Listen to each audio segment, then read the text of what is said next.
Alors mes chers amis, pour ce nouveau cours de Torah, eh bien, on va essayer de continuer à cheminer à travers cette paracha de Lech Lecha, le fait d'aller pour soi, le fait de cheminer, d'avancer toujours dans sa vie, d'abord et avant tout Lecha pour soi-même, et de comprendre que dans nos vies, quand Dieu nous dit Lech, d'aller, d'avancer, c'est avant tout Lecha pour chacun d'entre nous. Et ça, on va le comprendre et on l'avait introduit par le comportement de Abraham et de Sarah. Combien ils ont été prêts à tout quitter pour aller avancer vers la terre, une terre que Dieu leur montrerait, à Haaretz Asher Eka. Et au début de ces pérégrinations, on en a parlé également, la peur de Abraham lorsqu'il s'approche de l'Égypte, au point de supplier Imrina, je t'en supplie, dis-leur à Chotiat que tu es ma sœur. Les manitabli ba'avourer, pour qu'il me fasse du bien par toi, grâce à toi. Chaita nafshi biglalech, et sauve mon âme, sauve ma vie par ton action. Et on avait posé cette question au dernier cours. D'où provient cette peur d'Abraham à l'approche de l'Égypte? Alors, il faut comprendre une chose, c'est quoi un chacham? C'est quoi un sage? Nous disent les Pirkei Avot, les maximes de nos pères. Zeu chacham, aroé et anolad. Quelle est la personne sage? C'est celle qui a comment dire, la faculté de voir toujours en avant, à l'avant, et d'être toujours prévoyant, mais là, à un niveau tel que Abraham, carrément, il a été prévoyant pour ses descendants, au-delà de ses petits-enfants et de ses arrière-petits-enfants, les 12 tribus, les 12 fils de Yaakov, qui vont donner naissance aux 12 tribus d'Israël, et qui vont les premiers avec Yaakov et l'histoire de Yosef, qu'on verra à la fin du livre de Bereshit, descendre en Égypte, d'où va découler à la mort de Yaakov, de Yosef et de toute cette génération incroyable des Shevatim, des 12 fils de Yaakov, des 12 tribus d'Israël, eh bien, va commencer l'esclavage en Égypte, qui va depuis Abraham. D'ailleurs, le conte commence depuis Abraham, va donner lieu à plus de 400 ans d'esclavage, 420 ans pour être exact. Mais Abraham Avinu, il sait que ça va, le compte en tout cas, le décompte va commencer à partir de sa génération. Certes, il va avoir 210 ans effectifs d'esclavage à partir de, on l'a dit, de la disparition de Yaakov, Yosef et de tous ses frères, mais Abraham le sait. Il viendra un temps où sa descendance, qui Yitzhak, qui et Hazara, parce que plus tard, on le verra, Dieu va lui confirmer que sa descendance passera par Yitzhak et donc par Yaakov par la suite. Abraham savait déjà, au moment où il s'approche de l'Égypte, il ne s'approche pas d'un pays géographiquement, il n'a pas peur d'un pays, même si à l'époque l'Égypte était le premier des pays, la première nation, la première puissance au monde. Il n'a pas peur de ça, Abraham. Comme plus tard, on verra que Yaakov, c'est pas de Esav, son frère jumeau, qu'il aura peur, mais de ce que les descendants de son frère jumeau pourront faire à la fin des temps à ses descendants. Abraham, c'est pareil. Il n'a pas peur de l'Égypte en tant que pays, il n'a pas peur des Égyptiens en tant qu'armée, puissance militaire, économique et toute puissance. Il n'a pas peur de la matérialité de l'Égypte. Il a peur, c'est pour ça qu'en fait, il met en avant les mœurs avec sa propre femme. Et en fait, pour qu'il n'y ait pas prétexte à l'avenir aux Égyptiens de dire voilà, avant vous, on a acquis votre maman, votre première maman, Sarah Imenou, et on l'a acquis pourquoi? Parce que voilà, on a vaincu le, le premier couple hébreu de l'histoire en éliminant Abraham et en prenant Sarah. Et d'ailleurs, en vérité, la peur d'Abraham, elle était sur le fait qu'il n'y ait pas de précédent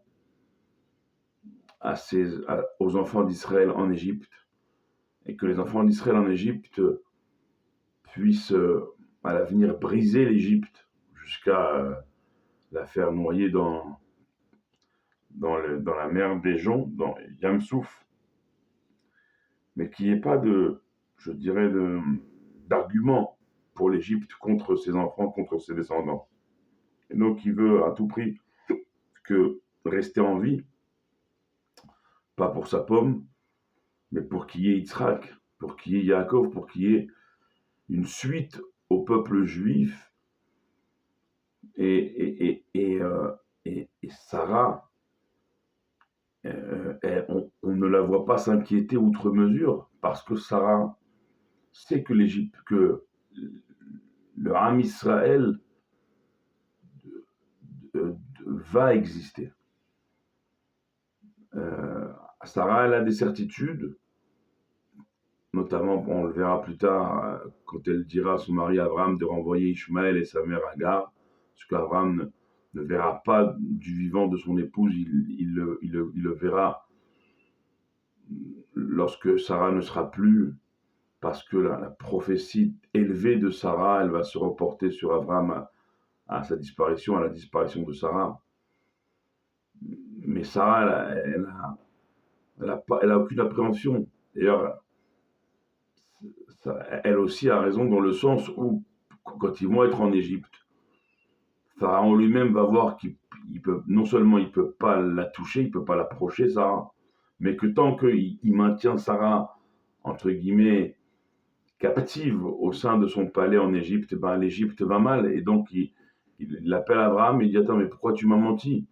S'il y a un blocage, c'est que c'est pas ta sœur, c'est ta femme. Et par toi, tu mets la malédiction sur l'Égypte. Et donc, au contraire, reprends ta femme. Et il va lui donner, en plus de lui redonner Sarah, il va lui donner des cadeaux et des richesses innombrables. Dans ces cadeaux et ces richesses, Agar, princesse égyptienne, la fille de Pharaon à l'époque, qui deviendra plus tard la mère d'Ishmaël, et d'autres richesses qui ont fait d'Abraham à sa sortie d'Égypte l'homme le plus riche de la région. Il faut comprendre. Et de la même manière dont ses descendants, les enfants d'Israël, plus tard, avec Moshe Rabbeinu à leur sortie d'Égypte, ils vont sortir eux aussi d'Égypte comme Abraham déjà avant, avec des grandes richesses. Donc ici, on l'a dit déjà dans le précédent cours, Maaseh Avot Siman Labanim. Ce qui est arrivé à nos pères est un signe pour nous, leurs enfants. C'était déjà le cas à l'époque. Donc avec Abraham qui a tout fait pour être le plus pour rester sur la carte finalement, pour permettre qu'il y ait une suite à ses descendants, une suite aux enfants de Jacob, aux enfants d'Israël. Et on a à côté d'Abraham le calme olympien de Sarah, qui ne s'inquiète pas, et Dieu ne laisse pas Pharaon s'en approcher. Et ils vont sortir tous les deux d'Égypte avec de grands cadeaux, de grandes richesses. Certains disent même que parmi ces cadeaux, Abraham les transformera, ces cadeaux, pour certains, de sorcellerie égyptienne en sainteté juive et spirituelle très élevée, qui donnera à certains de ses enfants, qui les enverra Bene Kedem vers l'extrême-orient, ce qu'on appelle aujourd'hui le continent asiatique. Et dans ces cadeaux fabuleux, il y aurait les prémices de la médecine asiatique, et de tout l'art asiatique. Donc ça va loin, ça va loin, ça va loin. Et on voit comment commencent les pérégrinations d'Abraham et Sarah après avoir quitté là où ils étaient. Et ce premier test, duquel ils vont sortir grandis, ils vont poursuivre leur pérégrination jusqu'à arriver en Eretz Kenaan, en terre d'Israël, et commencer ainsi véritablement l'histoire du peuple hébreu, l'histoire du peuple, des enfants d'Abraham, Yitzhak et Jacob, d'Israël, du peuple d'Israël. Les prémices, on les vit là, et ces prémices doivent nous donner la force de toujours avancer avec la émouna, la ferme confiance en Dieu, que quand Dieu nous fait avancer dans nos vies individuelles et collectives, c'est l'Echa, c'est avant tout, toujours pour notre bien. Soyons-en convaincus. Et c'est sur ces mots que je vous laisse pour ce cours. Et au Code Blinéder, avec l'aide de Dieu, on se retrouve au prochain cours pour continuer à cheminer, à avancer dans ce Lech Lecha de cette semaine incroyable, paracha incroyable. D'ici le prochain cours, soyez bénis. Priez pour nous comme on prie pour vous. Ensemble, on sera toujours plus forts. Baruch Adonai Leolam. Amen. Amen.